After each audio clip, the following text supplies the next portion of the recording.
pagi kami ucap syukur untuk kebaikan Tuhan. Sebentar kami akan memulai ibadah circle kami, walaupun kami dari rumah kami masing-masing, kami percaya ada hadirat Tuhan yang boleh kami rasakan ketika kami menaikkan pujian penyembahan kami. Tolong kami Tuhan, sepanjang jalannya ibadah pada pagi sampai siang nanti Tuhan. Dalam nama Tuhan Yesus kami sudah berdoa, sama-sama kita katakan amin. Oke teman-teman, kita nyanyi yang ada di chat ya. Shalom, Abang Farel dan adik Nadia. Oke, yuk kita nyanyi yuk.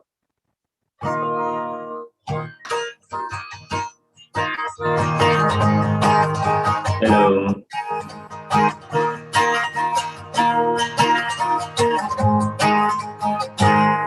Yuk, Tuhanlah. Tuhanlah kekuatan dan mazmurku. Ya gunung batu dan keselamatanku. Hanya padamu hatiku percaya. Kaulah menara dan kota perlindungan. Ku mau selalu bersyukur. Cintamu padaku takkan pernah berubah.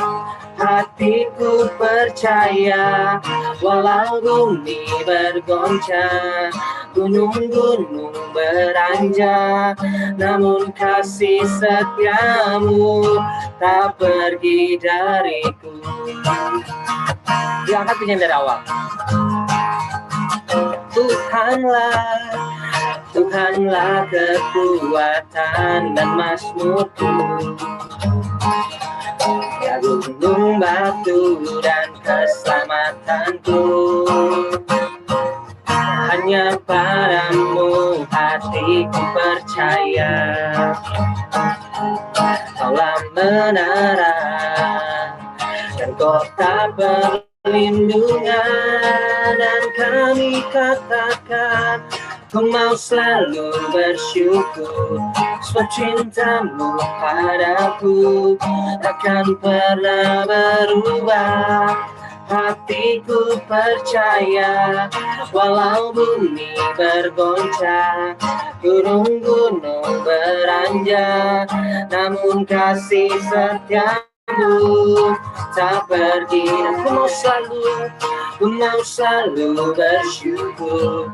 Sebab cintamu padaku takkan pernah berubah. Hatiku percaya walau bumi bergoncang, gunung-gunung beranjak, namun kasih setiamu tak pergi dariku. Kasih setiamu tak pergi dari kasih setiamu tak pergi dariku. Yeay, kasih tepuk tangan buat Tuhan Yesus. Haleluya.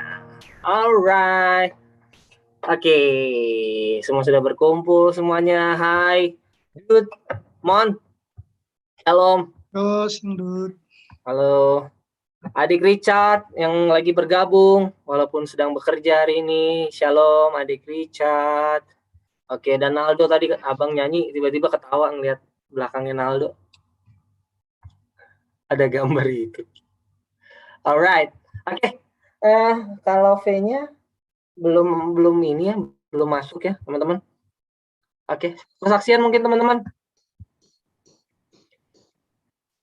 Ada yang mau menceritakan kebaikan Tuhan seminggu ini?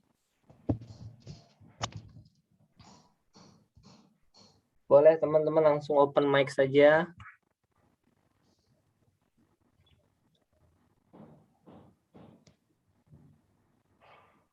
Ayo.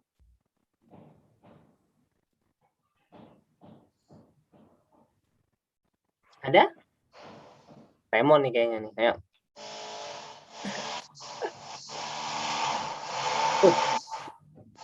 Gimana, Beb? Bima lagi motong kayu, Bima. Ini Di depan gue ada tukang bangunan. Lagi ini ya? Lagi iniin keramik ya? Enggak, renovasi rumah. Oh. Bilang Bim, gue lagi ibadah nih, bilang gitu. Tahu, kan istirahat. Nah, Bim, Bima aja nih kali nih. Bim, gimana seminggu ini, Bim? Boleh cerita, Bim? Oh, boleh, boleh, boleh. Nah, Ya, puji Tuhan ya, Zra. Maksudnya, apa teman-teman semua. Jadi kemarin itu kan dari hari Senin sampai hari Kamis dinas di luar kota gitu kan. Terus adalah beberapa pekerjaan di sana dan bisa dibilang agak sangat riskan dan agak sangat belum kebayang sih ke depannya kayak gimana gitu kan. Ngerjain kerjaannya kayak gimana gitu. Dan pas banget tuh waktu itu, ingat banget tuh salah satu hari paling bersejarah juga di mana gue, wah men, gue bisa nih ngerjainnya gitu kan. Padahal pagi itu tuh lupa, karena buru-buru ya, jadi berdoanya singkat tapi semuanya bisa terjadi gitu. Terus pas nyampe balik ke hotel lagi, wah itu nggak berhenti-berhentinya berterima kasih pada Tuhan ya. Karena ya satu hal yang gue yakinin sih, maksudnya ya ketika limit lo segini, Tuhan push to the limit lo, yang akan push to the limit sampai limit lo lebih dari yang kalian tentuin gitu loh. Maksudnya ya di situ menjadi salah satu kesaksian juga sih buat hidup buat hidup kita lagi ya ke depannya ya, bahwa nggak ada yang mustahil gitu, apalagi cuman pekerjaan doang. Ketika kita mengandalkan kekuatan manusia, kekuatan kita sendiri, pikiran kita sendiri yang sangat sempit ya, semuanya bakal hanya terbatas di situ. Tapi ketika kita berserah gitu ya, maksudnya wah semuanya sangat-sangat menakjubkan deh, Zra. Mungkin itu ya kesaksian kemarin tuh benar-benar deh. Jadi waktu itu kan ada tuh, mungkin kalau bagian perizinan ada namanya OSS kan. OSS itu kan versi baru ya. Dan itu waktu itu sangat banget dibutuhin dan dari semua tim tuh semua mempercayakannya ke gua gitu perihal OSS RBA, karena dari dulu masalah perizinan dan pembebasan tanah kan gue yang turun, dan benar-benar waktu itu nggak pernah gue pelajarin,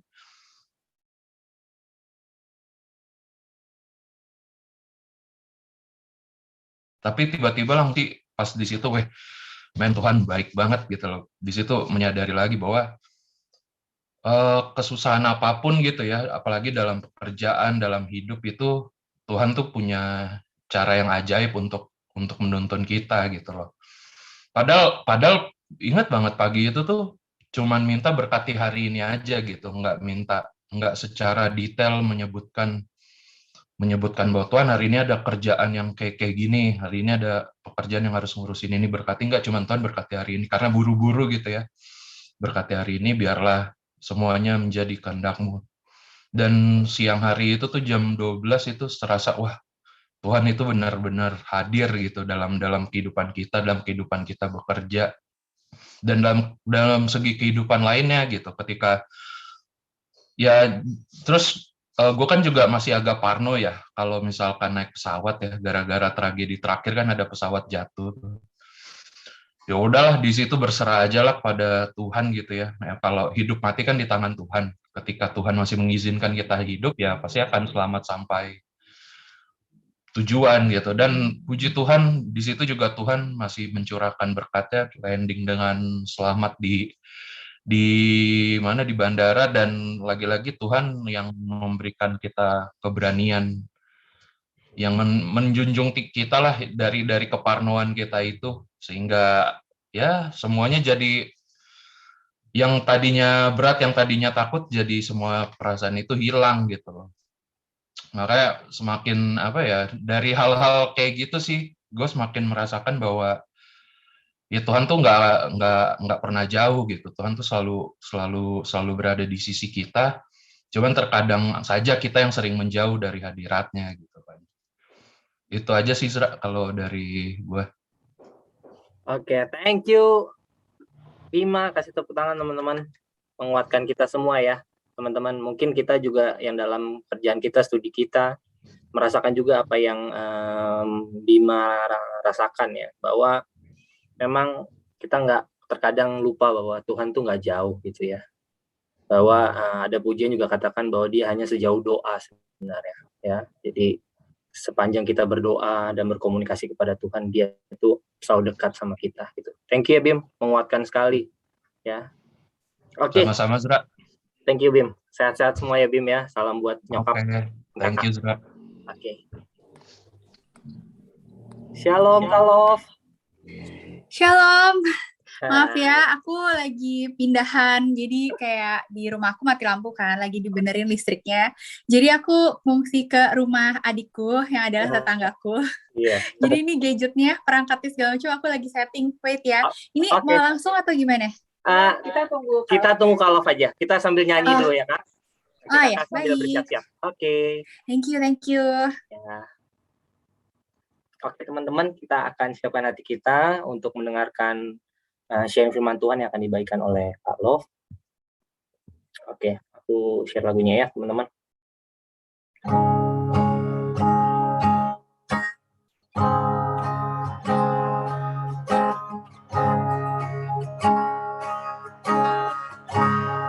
Ayo teman-teman, kita angkat hujan.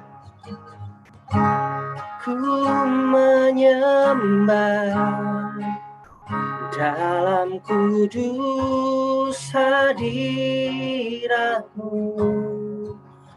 hampiri kata kasih karunia-Mu Bapa.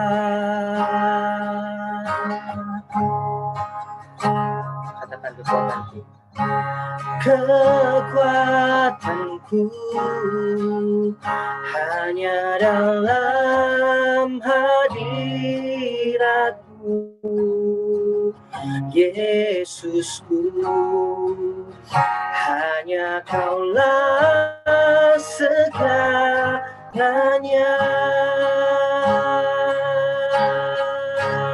Aku yakin, ku yakin Kau hadir di sini.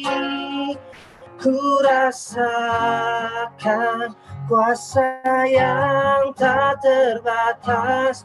Ku yakin Kau nyata di sini. Kemenangan terjadi di sini. Katakan, ku menyembah. Ku menyembah dalam kudus hadirat-Mu, hampiri tata kasih karunia-Mu Bapa.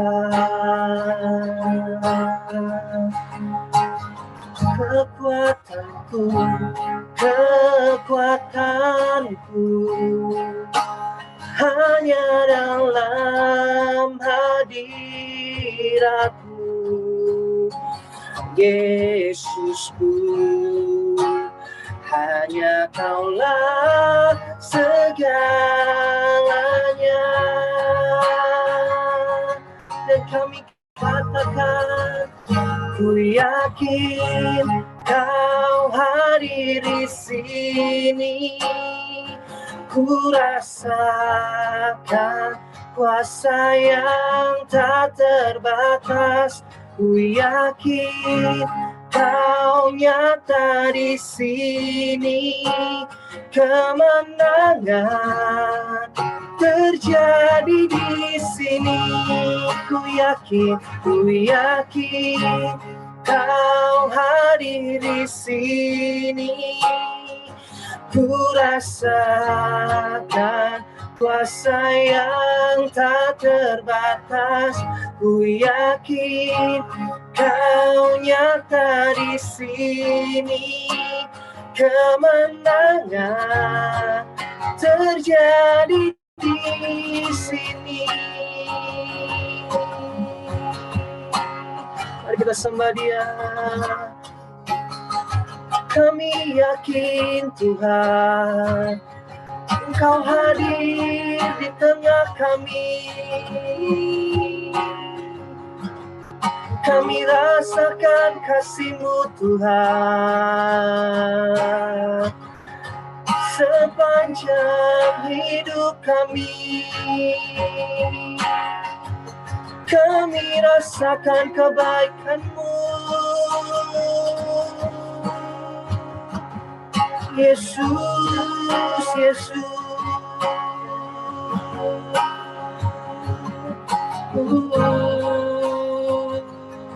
Dan kami katakan Tuhan, ku yakin Kau hadir di sini. Ku rasakan kuasa yang tak terbatas. Ku yakin Kau nyata di sini. Kemenangan terjadi di sini.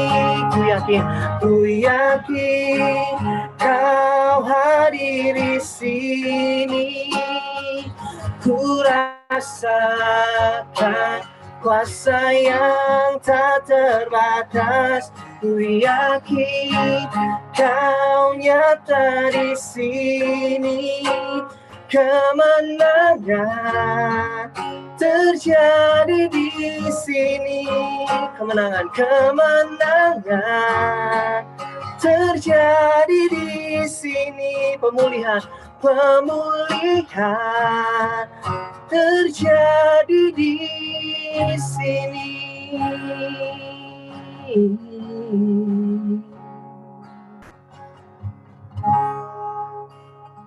Saya serahkan kepada Kalove untuk membawakan sharing firman Tuhan.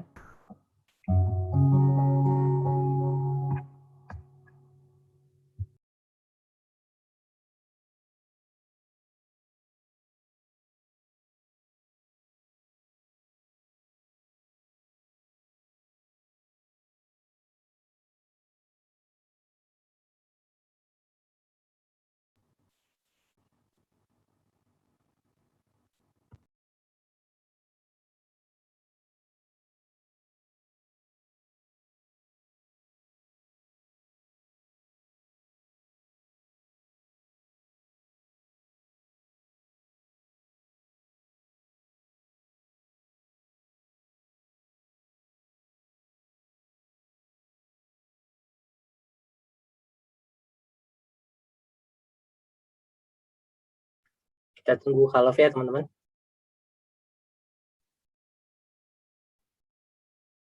Silakan Kalove. Kak, suaranya belum masuk, Kak.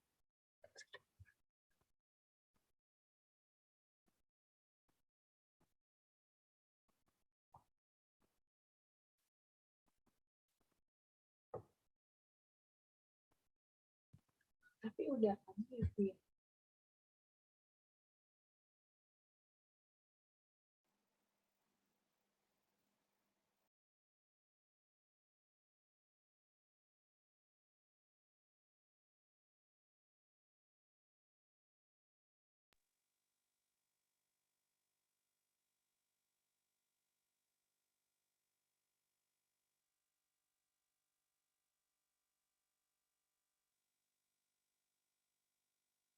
Harusnya tadi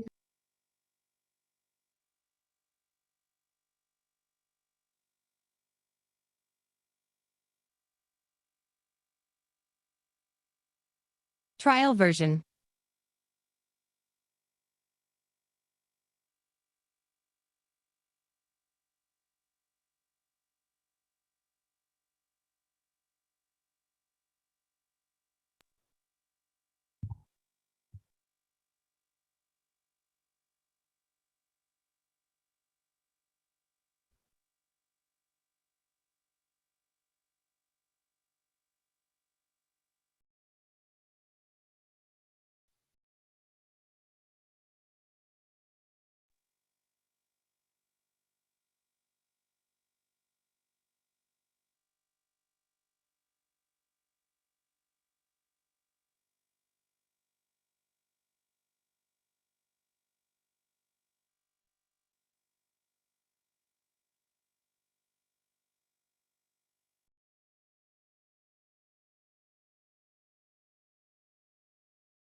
Tes, tes.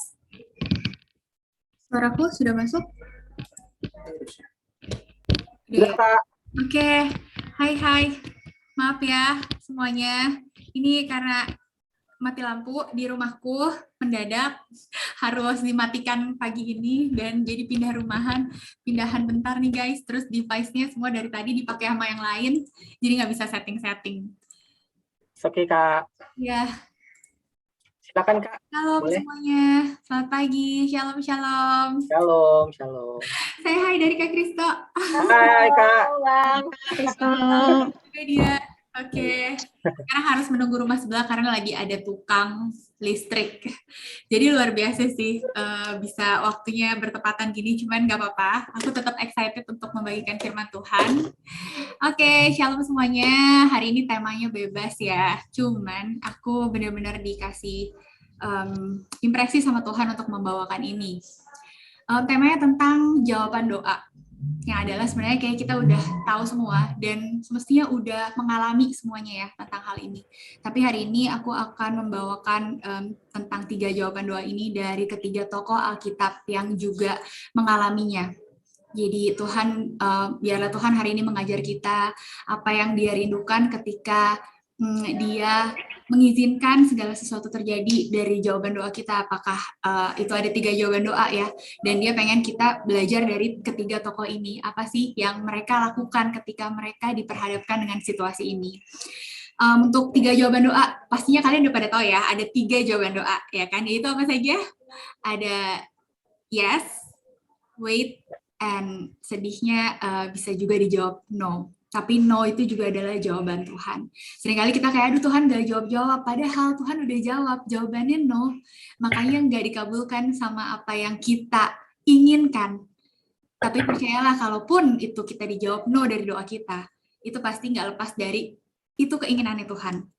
Biarlah bukan keinginan kita, tapi keinginan Tuhan yang jadi. Amin ya teman-teman. Hari ini kita mau belajar untuk apa Tuhan izinkan yes, wait, or no, dan apa yang Tuhan rindukan untuk kita sikapi.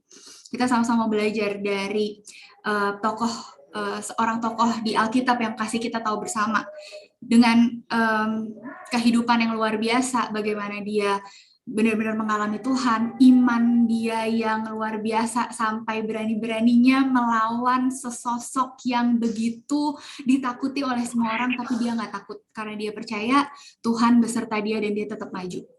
Dia adalah Daud, ya. Dan sedaud-daudnya guys, sedaud-daudnya yang dibilang a man after God's own heart, tapi diizinkan Tuhan untuk mengalami yang namanya penolakan dari doanya dia. Jangan sedih kalau doa kita ditolak, karena sedaud-daudnya itu juga pernah mengalami penolakan dari Tuhan, atau jawaban doanya itu tidak. Kita sama-sama baca dari 2 Samuel 7, ayat 18 sampai 29. Kita nggak bakal baca semua sih guys, karena cukup panjang dan ada 3 tokoh pula ya. Tapi kalau kalian nanti mau baca di rumah, silakan baca 2 Samuel 7 ayat 18 sampai 29. Kalian akan lihat apa yang terjadi di sana. Ketika Daud punya kerinduan bait Allah untuk dibangun, sebuah keinginan yang mulia atau enggak teman-teman keinginan ini? Keinginan yang mulia banget ya, dia nggak memohonkan doa untuk dirinya sendiri. Dia melihat bait Allah harus nih dibangun dengan megah, dengan semestinya, dengan layak, karena bait Allah itu mulia. Karena Tuhan yang bernaung di dalamnya sangat mulia dan layak untuk diberi penyembahan. Dia rindu untuk membangun bait Allah. Tapi kerinduannya pun yang sebenarnya bukan untuk dirinya sendiri, tapi di situ Tuhan berkata melalui Nabi Nathan. Berkata bahwa enggak, yang membangun bukan Daud, tapi aku akan mengizinkan keturunannya yang akan membangun bait suciku. Artinya keinginan Daud yang sebenarnya dia ingin membangun bait Allah, tapi Tuhan bilang, no, not you. Tuhan mau pakai orang lain. Wow. Jadi kita lihat tapi apa yang disikapi oleh Daud dari perkara ini. Apakah Daud marah karena Tuhan, bukankah aku sudah melayanimu, aku sudah maju berperang demi namamu, aku sudah melawan Goliat demi namamu, aku sudah membawa rakyat Israel untuk menyembahmu, Daud nggak bawa itu, teman-teman. Daud nggak bawa apa yang telah dia lakukan bagi Tuhan. Karena apa? Karena dia sadar betul siapa dirinya. Ini terlihat dari ayat yang bisa kita baca di perikop tersebut. Dikatakan, siapakah aku ini Tuhan? Itu kata Daud. Siapakah keluargaku? Hingga engkau membawa aku sampai sedemikian ini. Wow, jadi yang Daud lihat justru ketika Tuhan menolak permohonan doanya. Tapi di situ Tuhan pun ada berjanji, di mana keturunanmu akan berlangsung selama-lamanya, memerintah. Dan memang digenapi janji Tuhan. Kita tahu ternyata di dalam keturunan Daud itu terdapat Yesus Kristus, Sang Juru Selamat dunia, ada di bawah garis keturunan Daud. Jadi janji Tuhan tuh nggak pernah lalai. Tuhan tidak pernah lalai menepati janjinya. Janji Tuhan pasti digenapi. Walaupun saat itu tapi Daud nggak tahu loh apakah Tuhan akan benar-benar menggenapi janjinya, akan memelihara keturunannya, bahkan keturunannya akan diizinkan untuk terus memerintah.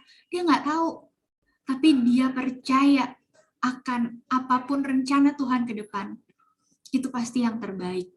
Dan dia di sini sadar betul siapa dirinya, tidak membawa apa yang sudah pernah dia lakukan untuk Tuhan, tapi dia justru melihat, siapa aku ya Tuhan sampai engkau memikirkan aku sedemikian rupa, engkau membawa aku sampai sekarang ini. Engkau memikirkan keluargaku bahkan sampai keturunanku yang belum pernah ada, sebenarnya keturunanku belum ada, tapi engkau sudah merencanakan jauh ke depan.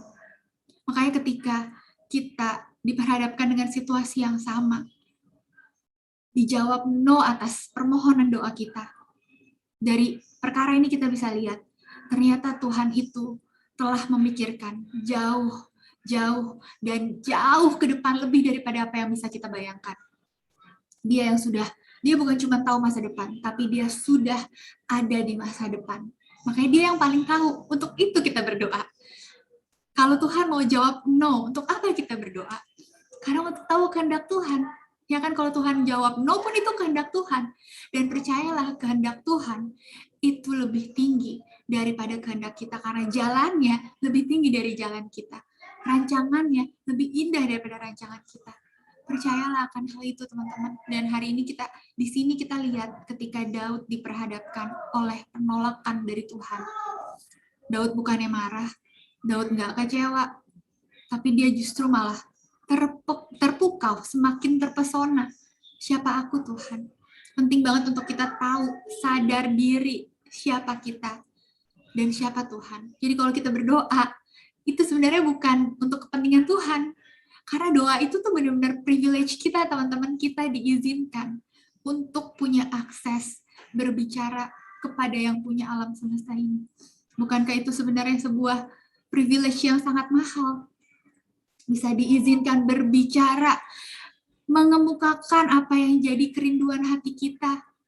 Wow, dia yang banyak banget urusannya mengurus alam semesta ini, tapi masih mau mendengarkan setiap doa kita. Bukan untuk mengingatkan Tuhan, doa itu untuk mengingatkan kita. Mengingatkan bahwa saya bukan Tuhan, saya masih punya Tuhan. Yang kepadanya saya harus menanyakan segala sesuatunya. Bukan untuk mengingatkan, karena Tuhan tidak perlu diingatkan untuk janjinya. Dia nggak pernah lalai, dia selalu ingat. Bahkan ketika kita lupa, dia lebih ingat daripada kita, teman-teman. Nggak usah sok-sok ingetin Tuhan. Karena harusnya kita yang mesti terus-menerus diingatkan, bukan Tuhan. Dan doa itu adalah cara kita untuk mengingatkan jiwa kita bahwa kita bukan Tuhan. Jadi ketika Tuhan izinkan jawaban atas doa kita, keinginan kita, itu dengan jawaban tidak. Kita harus sadar, ya Tuhan, memang bukan kehendakku yang semestinya jadi, tapi kehendak-Mu. Dan aku percaya kehendak-Mu itu jauh lebih baik daripada kehendak-Mu. Engkau sudah ada di masa depan. Engkau paling tahu apa yang terbaik untuk aku, bahkan untuk orang yang lain, generasi-generasi selanjutnya. Aku percaya banyak yang akan Tuhan kerjakan ketika Dia pun izinkan kita mengalami penolakan di dalam jawaban doa. Pasti ada yang Tuhan sedang kerjakan.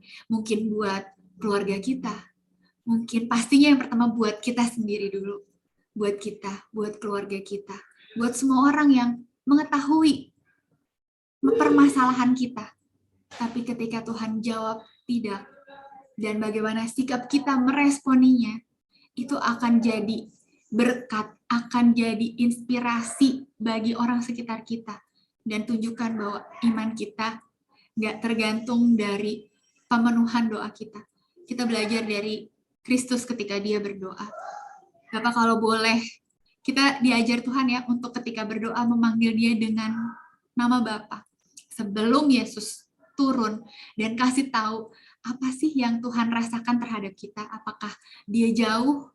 Apakah dia hanya sekedar Allah dengan umatnya? Ternyata enggak. Tuhan memperkenalkan dirinya sebagai Bapa. Dan dia artinya rindu untuk kita panggil sebagai Bapa.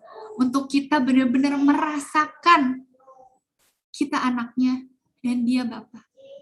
Kalau kita menyadari itu, kita tahu nggak ada seorang Bapak, nggak ada orang tua, nggak ada Bapak yang menginginkan yang buruk terjadi sama anaknya. Kalau manusia aja yang jahat bisa berlaku seperti itu kepada anak-anaknya, apalagi Bapak kita yang di surga. Nggak akan ada maksud jahat, teman-teman, walaupun kita belum juga, kita tidak mendapatkan apa yang kita inginkan. Jadi dia rindu untuk memanggil dia dengan sebutan Bapa, dan kita belajar dari Kristus. Kristus bilang, Bapa kalau boleh lalukan cawan ini daripadaku, tapi bukan kehendakku yang jadi, melainkan kehendakmu. Itu yang harusnya kita doakan selalu, teman-teman, apapun yang jadi kerinduan kita. Ya, jangan sedih kalau doa kita ditolak, karena Daud pun mengalaminya, bahkan Paulus pun mengalaminya ya teman-teman. Paulus memohon untuk diangkat duri dalam daging ini Tuhan, tapi Tuhan jawab apa? Cukup kasih karuniaku bagimu. Wow, artinya I love you and that's enough. Apakah cinta Tuhan itu cukup buat kita? Makanya Daud mengalami hal ini. Cinta Tuhan begitu berlimpah untuk dia, sampai dia nggak habis pikir, siapakah aku ini Tuhan? Seharusnya kalau kita punya posisi hati seperti itu, apapun jawaban doa Tuhan, kita akan tetap mengucap syukur, meninggikan nama dia. Kalau kalian baca terus, dipenuhi ke bawahnya nanti, Daud memuji Tuhan, membesarkan nama Tuhan. Walaupun dia ditolak permohonan doanya. Ya, itu jawaban doa yang pertama. Yang seringkali mungkin kita ada kemungkinan dijawab tidak, tapi itu pun jawaban Tuhan. Yang kedua, wait. Tunggu. Artinya belum waktunya Tuhan. Karena jawaban doa juga pasti berkaitan dengan waktu. Kapan waktu yang terbaik Tuhan akan memberikan jawaban doa kita. Kita sebagai orang tua, aku sebagai orang tua ya, ketika aku udah rindu banget pengen kasih sesuatu kepada anakku, tapi kalau aku tahu dia belum cukup umur, ya kan, kayak gini, aku punya kerinduan untuk dia bisa mandiri gitu ya, bisa belajar mobil, bisa nanti nyetir gitu. Tapi nggak mungkin dong umur segini aku udah memberikan dia mobil, udah kasih akses gitu kan, kayak itu artinya aku orang tua yang jahat, yang nggak tahu kapan mesti memberikan yang terbaik untuk anaknya. Atau dia masih kecil banget, terus aku beliin mainan yang super mahal gitu untuk usia 12 tahun ke atas. Padahal dia usianya masih 5 tahun. Karena aku udah sayang banget sama anak ini, aku pengen banget kasih dia hadiah ini. Padahal dia juga belum cukup umur ketika aku kasih. Yang ada diapain guys mainannya? Yakin deh dirusak. Gak bakal ada tahan dalam sehari. Karena aku pernah mengalaminya. Pernah beliin mainan, ternyata dirusak sama dia nggak nyampe hitungan hari, cukup dalam berapa jam. Jadi udah tahu banget lah, kalau anak belum cukup umur ya, dipercayakan mainan yang belum umurnya, belum pada waktunya, yang ada dirusak. Jadi Tuhan yang paling tahu waktu yang terbaik. Yang pertama, mempersiapkan kita dulu guys. Jangan sampai ketika kita menerima jawaban doa itu, kita belum siap. Yang ada, kita pecah. Dan Tuhan, sebagai Bapa yang baik, dia nggak pengen kita malah terjerumus dari apa yang dia percayakan. Dan ketika jawabannya tunggu, kita belajar dari sosok Hana. Ada tertulis di 1 Samuel 1, teman-teman, tentang Hana.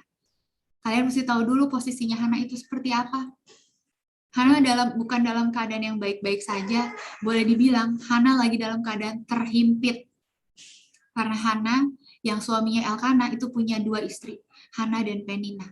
Zaman itu masih belum tahu, belum mengerti, dan wajar punya istri 2. Kalau sekarang, bukan itu artinya kehendak Tuhan ya, istri harus 1, karena lihat aja begitu istri 2, permasalahan begitu peliknya. Kalian tahu Hana gak diizinkan Tuhan untuk belum mempunyai keturunan. Tapi saat itu dia belum tahu, dia pikir dia emang gak bisa punya keturunan, tapi karena istri yang kedua, yaitu Penina, dia punya keturunan, bahkan dia berlaku jahat kepada Hana. Sangat terhimpit teman-teman, karena dibully, benar-benar diperlakukan dengan tidak adil oleh istrinya, walaupun suaminya baik-baik aja, tapi tetap aja suaminya ketika membagi persembahan, Hana tetap jatah jadi kebagiannya 1 aja. Kalau kalian baca di perikop itu, hanya mendapat 1 bagian persembahan. Kenapa? Ya karena dia nggak punya keturunan. Tapi dia sangat diperlakukan tidak adil, dijahatin sama istri keduanya. Jadi keadaannya nggak enak banget teman-teman. Di saat lagi Hana sakit-sakitnya, begitu sakit hatinya. Kita belajar di sini apa yang Hana lakukan. Kalau kalian baca, nggak ada satupun di mana Hana malah membalas perlakuannya Penina. Nggak ada kejadian itu teman-teman, nggak tercatat sama sekali tidak ada kata-kata yang jahat yang dikeluarkan dari Hana kepada Penina. Dan Tuhan lihat apa yang Hana lakukan. Hana malah berlarinya kemana? Bukan juga ke suaminya, bukan ngadu teman-teman ke suaminya, tapi malah dia datang kepada Tuhan dengan hati yang sedih, dengan menangis begitu rupa, sampai Nabi Eli berpikir dia orang yang mabuk. Tapi dia bilang, ketika disalah mengerti pun sama hamba Tuhan, Nabi Eli, dia tetap memilih untuk meresponinya dengan benar. Dia nggak marah kepada Nabi Eli. Dia nggak bilang, itu salah, aku tidak seperti itu, yang dengan kata-kata yang tinggi, dengan bahasa yang terlihat marah. Dia sama sekali nggak seperti itu, teman-teman. Dia malah menjelaskan, aku bukan seperti itu. Aku bukan minum minuman yang memabukkan, tapi aku begitu pedih hatiku. Dia cerita. Respon kita penting banget, teman-teman, karena ketika Tuhan izinkan, kita menunggu.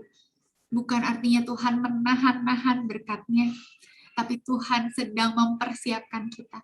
Dia siapin dulu hati kita, seperti tadi aku bilang, jangan sampai ketika kita dikasih berkatnya, kita malah pecah. Disiapin dulu hatinya supaya kita siap di masa menunggu kita. Justru dia sedang mempersiapkan kita terlebih dahulu. Dan berikutnya, ketika Hana begitu memohon kepada Tuhan, akhirnya Tuhan melihat bagaimana dia bersungguh-sungguh, bagaimana dia begitu terpukul hatinya, dan Tuhan pun yang tadinya menutup kandungannya, ada di situ ayatnya bahwa Tuhan pertamanya menutup kandungannya, tapi akhirnya Tuhan membuka kandungan Hana dan mengizinkan Hana memiliki anak yang pertama namanya Samuel. Dan di situ sebelum Tuhan mengizinkan, lihat apa yang dikatakan Hana. Hana bilang, aku bernazar Tuhan, kalau memang Engkau mempercayakan aku keturunan, aku akan mempersembahkan keturunanku ini kepadamu. Bukan artinya ketika kita pengen punya harapan, pengen ada sesuatu yang kita inginkan, terus kita kayak dikit-dikit nazar, seakan itu untuk menyogok Tuhan. Bukan, karena Tuhan nggak bisa dipermainkan ya teman-teman. Tapi Tuhan tahu persis apa yang akan terjadi ke depan. Kebayang nggak kalau Tuhan nggak mengizinkan Hana mengalami penantian yang begitu lama dulu? Apakah Samuel akan dipersembahkan kepada Tuhan? Kayaknya enggak ya teman-teman ya. Nggak akan sampai keluar dari mulut Hana, aku bernazar Tuhan, kalau sampai Tuhan memberikan keturunan, aku akan mempersembahkan anakku ini untuk pekerjaan. Jadi Tuhan lagi mempersiapkan hati kita, dan Tuhan ingin supaya kehendaknya di depan itu terjadi, karena dia tahu anaknya ini mau dipakai sama aku. Dia tahu Samuel itu akan menjadi alatnya Tuhan di generasinya, makanya dia persiapkan, bahkan sampai ibunya dulu dipersiapkan. Makanya diizinkan mengalami penantian. Jadi nggak ada satupun ya teman-teman yang Tuhan izinkan itu tanpa maksud. Nggak ada. Tuhan bukan Tuhan yang coba-coba atau Tuhan yang asal-asalan dalam keputusannya. Enggak seperti itu. Apapun yang Tuhan izinkan terjadi, itu pasti punya maksud dan tujuan.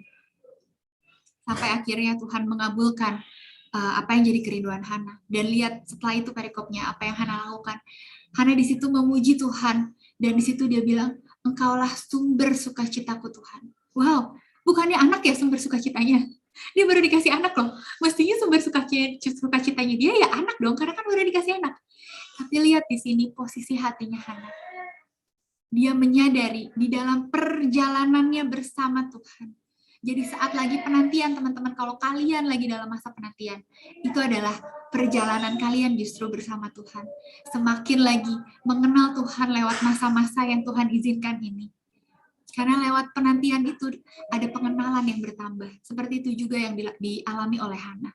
Hana ternyata menyadari di masa penantiannya, dia menyadari satu hal, sumber sukacitaku bukan dari apa yang Tuhan berikan, tapi sumber sukacitaku adalah pribadi Tuhan sendiri. Dan mestinya itu menyadarkan kita, teman-teman, biarlah di masa penantian kita semakin menyadari sumber sukacitaku. Janganlah ditaruh di hal-hal atau di pribadi-pribadi yang kita harapkan. Entah itu harapan jodoh, harapan punya keturunan, apapun itu yang jadi harapan kita lagi disadarkan sumber sukacita kita bukan hal-hal itu. Tapi Tuhanlah satu-satunya sumber sukacita kita. Bersukacitalah karena Tuhan. Begitu banyak ayat di Alkitab tentang hal itu. Untuk apa, teman-teman? Itu bukan karena Tuhan narsis. Tapi itu karena Tuhan ingin kita sadar. Dialah sumber sukacita kita. Supaya kalau kita nggak mendapatkan apapun yang di dunia ini pun, itu tidak mematahkan hati kita. Kita tetap punya sukacita terbesar. Karena dia bilang, tidak sekali-kali pun aku meninggalkan engkau. Engkau milikku dan aku adalah milikmu. Bukankah itu yang harusnya jadi sumber sukacita kita yang terbesar? Makanya, I love you and that's enough. Itu yang Tuhan katakan kepada Paulus. Dan Paulus bisa berkata, di dalam kelemahanku, justru kuasamu nyata. Kalau Tuhan izinkan no, kita tahu justru lewat ini Tuhan sedang dimuliakan ketika kita tetap mengucap syukur. Dan di masa penantian ada banyak hal yang justru Tuhan kerjakan di dalam perjalanan penantian kita. Yang pastinya dia menyiapkan hati kita. Dia lebih tepatnya memindahkan hati kita. Biarlah di mana hartamu berada, di situ hatimu berada. Ya kan? Biarlah hati kita nggak tertuju kepada hal-hal atau orang-orang yang kita nantikan, tapi hati kita boleh kita tempatkan di surga di mana Yesus berada. Kita dipindahkan hatinya, teman-teman, sehingga kalau kita udah siap, akhirnya kita dipercayakan apa yang jadi kerinduan hati kita itu, kita tidak didapati jadi penyembah berhala. Ketika kita ada sesuatu atau seseorang yang lain yang kita anggap lebih berharga, yang jadi sumber sukacita kita lebih daripada Tuhan. Hati-hati, itulah berhala kita. Dan Tuhan gak menginginkan itu, karena dia tahu semuanya itu akan berlalu. Gak ada yang bisa kita andalkan. Kita gak memiliki semuanya, teman-teman. Hanya satu yang kita miliki sebenarnya. Hanya kau milikku di surga. Gak ada yang kuingini di bumi, hanya kau. Karena Tuhan gak ingin kita kehilangan jiwa kita. Buat apa kita memperoleh seisi dunia, tapi kehilangan jiwa kita. Karena Tuhan begitu mengasihi jiwa kita, dia menyelamatkan kita. Lewat apapun yang dia izinkan terjadi, walaupun jawabannya tidak, dia sedang menyelamatkan kita. Jawabannya wait, dia sedang menyelamatkan kita. Dan yang ketiga, ketika jawabannya yes, teman-teman, kita lihat dari apa yang dialami oleh Naaman. Ada tertulis di 2 Raja-Raja 5 ayat 1-15. Nanti kalian boleh baca sendiri. Naaman tadinya bukan orang yang percaya kepada Tuhan. Tapi diizinkan oleh Tuhan, dia mengalami sakit penyakit. Sakit penyakitnya bukan yang biasa ya teman-teman, tapi ini sakit kusta. Yang pada zamannya itu benar-benar dihindari semua orang karena begitu menjijikan. Tapi ketika Tuhan izinkan ada sakit penyakit pada Naaman, ternyata ada maksud balik lagi untuk menyelamatkan Naaman. Apapun itu Tuhan akan lakukan, Tuhan akan izinkan berbagai cara untuk menyelamatkan jiwa kita, untuk membuat kita semakin serupa dengan Kristus. Dan Naaman di sini ketika mengalami sakit penyakit, Tuhan menginginkan agar dia bertemu dengan Nabi Elisa. Kebayang kalau dia nggak sakit, dia tidak akan bertemu dengan Nabi Elisa. Dan jika dia tidak ketemu sama Nabi Elisa, jelas Naaman tidak akan selamat sampai akhir hidupnya. Dia akan terus menjadi penyembah berhala, bukan umat Allah Israel. Tapi ketika dia diizinkan sakit penyakit itu hadir dalam hidupnya, dia jadi berjumpa dengan Nabi Elisa, dan lewat itulah dia disembuhkan. Tapi disembuhkan dengan cara yang nggak enak, teman-teman. Bukannya Nabi Elisa langsung tumpang tangan dan langsung dia sembuh, langsung hilang kustanya. Enggak. Tetap ada perintah Tuhan terlebih dahulu. Dan dikatakan dia harus nyemplung dulu tuh ke sungai Yordan yang begitu kotor sebenarnya. Tapi dia harus nyemplung bukan cuma sekali, 7 kali lagi, teman-teman. Kalian bayangin jadi Naaman. Karena 7 itu nggak sedikit ya, teman-teman ya. Ada pertama kali dia masuk ke air, naik lagi ke air, terus dia mikir, nggak ada yang terjadi, apa dah, gitu ya kan? Bisa aja kayak, apa ini? Suruh dikerjain kali gue ya? 7 kali lagi, 2.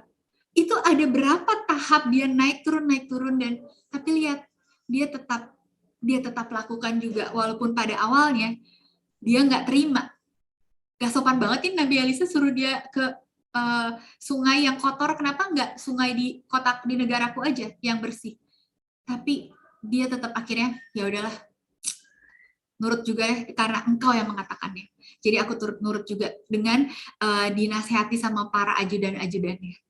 Harusnya teman-teman, kalau ada perintah Tuhan, walaupun itu kayaknya nggak enak buat daging kita, atau masa sih harus begini, males banget deh gitu.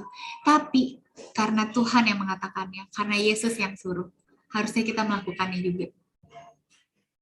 Dan ketika Naaman ke-7 kalinya dia mencemplungkan dirinya, dan terakhir dia melihat bahwa kuasa Tuhan itu nyata. Akhirnya dia bisa bilang, tidak ada Allah lain selain Allahnya bangsa Israel. Dan setelah itu apa teman-teman? Dia memberikan dirinya untuk percaya kepada Tuhan. Bahkan dia membawa seluruh keluarganya untuk diselamatkan, jadi umat percaya. Kalau Tuhan izinkan, yes juga kepada doa kita, teman-teman. Doa kita dijawab, yang sakit sembuh, yang tadinya putus harapan karena nggak bisa bayar uang sekolah, nggak bisa bayar uang kuliah. Tapi Tuhan izinkan bisa akhirnya terbayar uang kuliahnya. Apa yang mesti kita lakukan? Kita lihat dari Naaman. Dia menyerahkan dirinya kepada Tuhan, dan sejak saat itu dia mengabdikan dirinya kepada Tuhan. Dia bilang, aku percaya kepada Allah Israel, dan kepadanya aku akan menyembah. Teringat 10 orang kusta, hanya 1 yang balik kepada Tuhan. Karena apa teman-teman? Yang 9 itu disuruh, semuanya 10-10-nya disuruh ke bait Allah. Supaya apa? Bilang ke imam di sana bahwa kamu telah tahir. Karena kalau kamu tahir, kamu diterima di masyarakat guys saat itu. Kamu mengalami penolakan. Artinya yang 9, motivasinya apa teman-teman? Untuk dirinya sendiri. Untuk mendapatkan pengakuan, akhirnya aku telah disembuhkan. Akhirnya aku bisa nyaman lagi di masyarakat. Akhirnya tidak ada lagi yang menolak aku. Itu yang mereka pikirkan. Jadi ketika di tengah jalan mereka sembuh. Mereka langsung cepet-cepet ke bait Allah supaya bilang ke imam, dan akhirnya aku menerima penerimaan kembali di tengah masyarakat. Tapi yang 1, begitu dia lihat dia sembuh, dia berbalik kepada Tuhan. Dia memilih untuk sujud dan menyembah Yesus yang memberikan kesembuhan kepadanya. Hal ini pernah keluarga kita alami teman-teman, karena ini adalah kesaksian keluarga kita di mana papaku, waktu aku usia 5 tahun, papaku diizinkan kena penyakit kanker. Dan berbagai dokter, karena kita konsultasinya nggak cuma 1 dokter, semua pada bilang masa hidupnya hanya tinggal 3 bulan lagi. Tapi ketika itu jelas menghantam keluarga, ya kan? Tapi lewat penyakit itu, justru Tuhan menyelamatkan papiku yang terutama dan seluruh keluarganya. Sampai saat ini kita jadi umat percaya yang sungguh-sungguh sama Tuhan. Karena kejadian itu. Karena Tuhan izinkan ada sesuatu yang gak enak. Sakit, penyakit hadir di dalam keluarga kita. Dan justru lewat itu ketika Tuhan menjawab doa kita kan pasti berdoa ya teman-teman saat itu. Papiku yang gak serius sama Tuhan aja, jadi entah karena begitu penyakit langsung serius berdoanya. Ketika kita diizinkan mengalami permasalahan, baru saat itulah kita sungguh-sungguh datang kepada Tuhan ya kan. Mungkin kenapa kita diizinkan banyak masalah di hidup ini supaya kita datang terus ke Tuhan kali ya.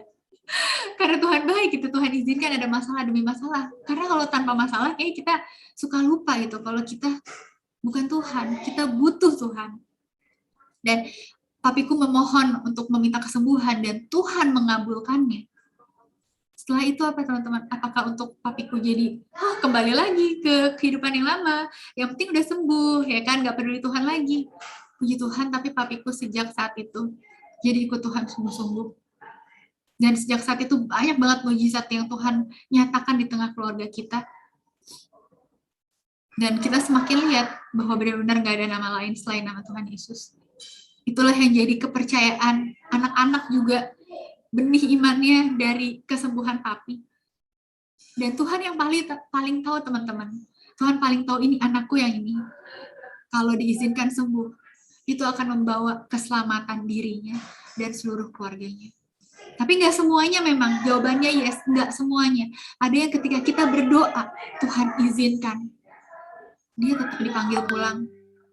Seperti kemarin kita baru kehilangan semuanya ya kan, generasi ini baru kehilangan sahabat kita, Pastor Aditya Olowan. Dimana semuanya pada berdoa, Tuhan sembuh dong, biar kemuliaan Tuhan dinyatakan, bangkit kek gitu ya. Tapi ternyata Tuhan yang paling tahu apa yang dia lakukan. Kita tetap percaya, walaupun jawabannya no. Padahal semua sudah berdoa begitu rupa, doa puasa, doa seluruh hamba Tuhan, bergabung dalam virtual meeting untuk mendoakan satu pokok doa yang sama. Tapi kalau Tuhan bilang no, ini Tuhan bilang no. Kita lihat Daud pun, Tuhan bilang no, karena Tuhan nggak peduli. Dia tetap akan melakukan apa yang jadi kehendaknya. Karena dia tahu persis, kehendaknya is the best. Bukan kehendak kita. Karena dia sayang, dia izinkan hanya kehendaknya yang terjadi. Harusnya itu jadi kepercayaan kita teman-teman. Ketika aku diizinkan putus cinta juga dulu. Bersyukur aku cuma bisa, ya udah karena benih iman yang tadi, yang udah ada saat aku umur 5 tahun. Ya di pikiran aku, pokoknya Tuhan Yesus pasti baik sih. Nggak mungkin Tuhan merencanakan yang buruk, itu yang udah ada terpatri gitu di hati dan pikiran aku. Jadi ketika aku diizinkan putus pun, aku walaupun sakit dan sedih, tapi aku percaya Tuhan pasti punya maksud yang terbaik ke depan. Dan ternyata benar pengharapan di dalam Tuhan nggak akan sia-sia teman-teman. Ketika kita lagi mengalami masalah, putus cinta mungkin teman-teman, percayalah justru Tuhan lagi menyelamatkan kita dari masa depan yang salah. Kita lagi dibalikan kepada rancangannya yang terbaik. Itu aja teman-teman pesan Tuhan hari ini. Mari kita sama-sama bersatu hati di dalam doa. Bapak, kami bersyukur untuk pagi hari ini kami boleh berkumpul. Tuhan, kami tahu nggak ada yang kebetulan. Kalau kami boleh mendengarkan pesan ini dari Tuhan, biarlah pesan-Mu ini boleh meneguhkan hati kami, Tuhan. Apapun yang sedang kami alami, entah kami sedang menunggu, entah kami merasa jalan kami tertutup, Tuhan. Sepertinya Tuhan menjawab tidak atas permohonan kami. Atau di masa penantian, yang belum juga kunjung, apa yang jadi kerinduan hati kami belum kunjung datang, ataupun kami merasakan pertolongan Tuhan karena jawaban Tuhan, iya atas doa kami. Kami tetap ingat satu hal Tuhan, bahwa Engkau tidak pernah berhenti dalam karya-Mu menyelamatkan kami. Kami sungguh bersyukur mempunyai Tuhan seperti-Mu yang terus bekerja di balik segala sesuatunya. Dan kami boleh percayakan seluruh hidup kami, karena kami adalah anak-anak-Mu yang Engkau kasihi. Kau Bapa yang baik, tidak akan memberi ular kepada anaknya yang minta roti. Justru seringkali tanpa sadar Tuhan, yang kami doakan, yang kami inginkan itu adalah ular. Makanya Tuhan gak izinkan. Karena Tuhan ingin memberikan kami roti yang terbaik bagi kami. Terima kasih Tuhan, sadarkan kami akan sumber sukacita yang seharusnya kami miliki. Biarlah Roh Kudus terus memindahkan hati kami. Biar hati kami tidak terpaut pada dunia ini, karena dunia ini akan lenyap dengan segala isinya. Tapi biarlah hati kami boleh kami gantungkan kepadamu Tuhan. Kami meletakkan sumber pengharapan kami, sumber sukacita kami hanya kepadamu. Kau yang bentuk kami selalu Tuhan selama kami masih ada di dunia ini. Mampukan kami untuk terus berjalan di dalam rencanamu. Kalau kami Engkau dapati berjalan di luarnya Tuhan, kembalikan kami lagi ke dalam rancanganmu. Kami percaya Engkau yang akan mengizinkan segala sesuatunya untuk mengembalikan kami ke dalam jalan-jalan-mu. Kami percayakan hidup kami ini Tuhan sepenuhnya hanya ke dalam tangan Tuhan. Apapun yang Tuhan mau kerjakan, kami mau jawab, yes Lord, I agree. Itulah arti kata amin. Yes Lord, I agree. Apapun yang Tuhan izinkan, aku percayakan hidupku kepadamu.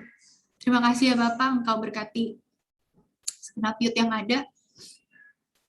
Ada Ezra, ada Clara juga Tuhan, Engkau yang memberkati pasangan ini, biar terus berdampak bagi adik-adik rohaninya. Semuanya Tuhan yang terus bawa sesuai dengan kehendak-Mu.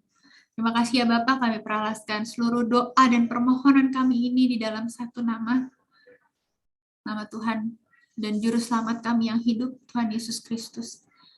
Mari sama-sama yang percaya, katakan amin.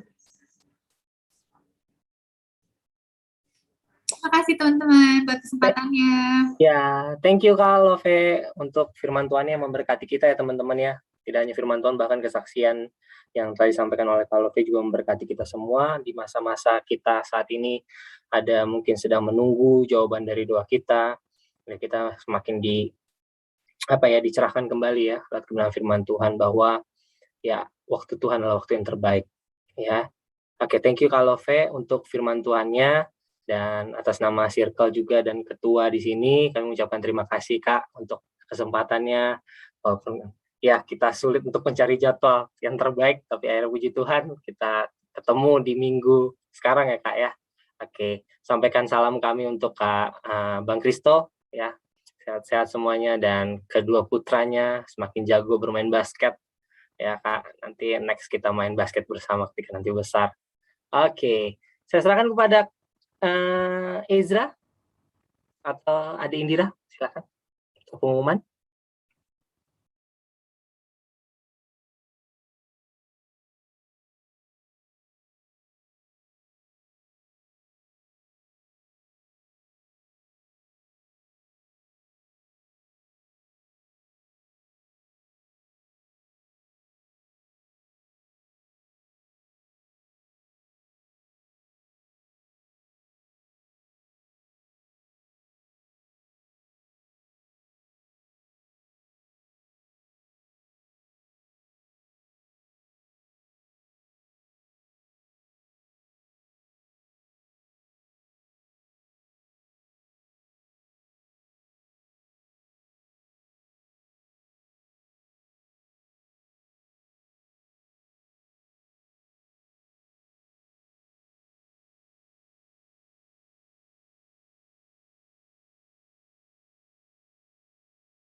Oke, thank you teman-teman untuk persembahannya.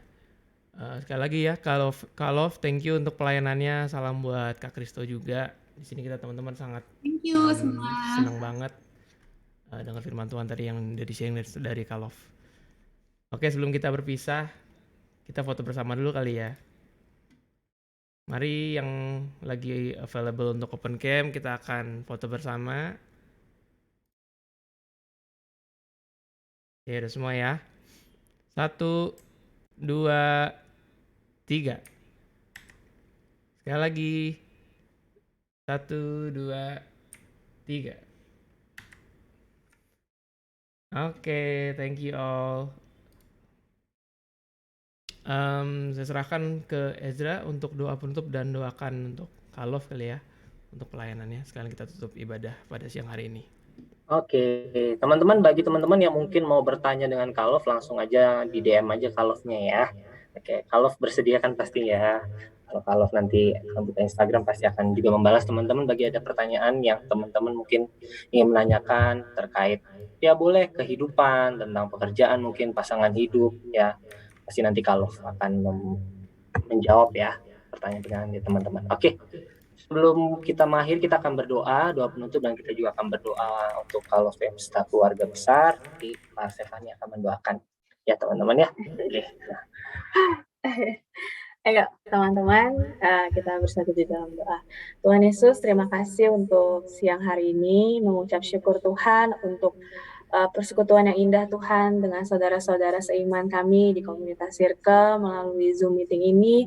Terima kasih Tuhan, mengucap syukur untuk pertemuan ini juga di tengah-tengah kami Tuhan, Kau mengirimkan hamba-Mu untuk berbicara bagi setiap kami, hamba pribadi Tuhan merasa sangat diberkati dan hamba percaya Tuhan mewakili teman-teman Circle juga, kami semua sangat diteguhkan, sangat dihibur, dan kami benar-benar diingatkan kembali Tuhan bahwa Engkau begitu sangat mengasihi kami Tuhan, bahwa jiwa kami Tuhan begitu berharga bagi Engkau, sehingga Tuhan Engkau melakukan segala cara Tuhan untuk kami tetap benar-benar berpaut kepada Engkau, mengembalikan kami semua Tuhan ke dalam rancangan-Mu yang indah, yang sempurna Tuhan, melalui jawaban doa-Mu Tuhan, baik itu iya, tidak, atau mungkin kami harus menunggu Tuhan, waktu-Mu untuk menyatakannya Bapa.